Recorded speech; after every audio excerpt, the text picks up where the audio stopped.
What is up? This is your LA in a minute, and I'm here in Boyle Heights in front of this guy.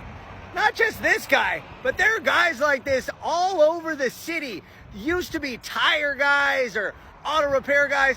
This is in front of an auto glass place. So I want to know, what is the story behind these big ass dudes?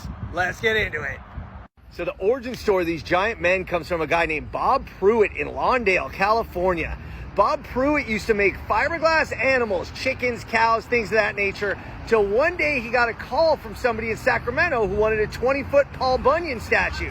He got to work on the mold and made the statue. Now that order never panned out, so Bob was stuck with his 20-foot Paul Bunyan, so he hit the road, Route 66 to be precise, and he tried to sell them to service stations, auto repair shops, until he found a taker in the Lumberjack Cafe in Flagstaff, Arizona, and from there, a whole species was born. So Pruitt only stuck around for one of the giant men, the Paul Bunyan in Flagstaff.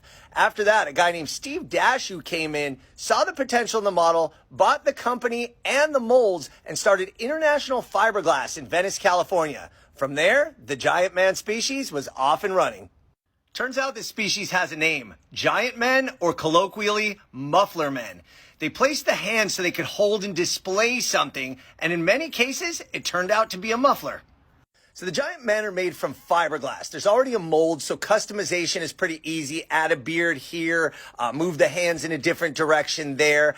And they're 18 to 25 feet tall, and on the bigger models, a worker would actually have to climb inside to fiberglass the seams together. Turns out Lumberjack Cafe in Flagstaff doubled sales within 6 months of installing the giant man, and all of a sudden the species was in demand coast to coast. International Fiberglass sold them from $1,000 to $2,800 a piece, depending on customization and where they were going to deliver them.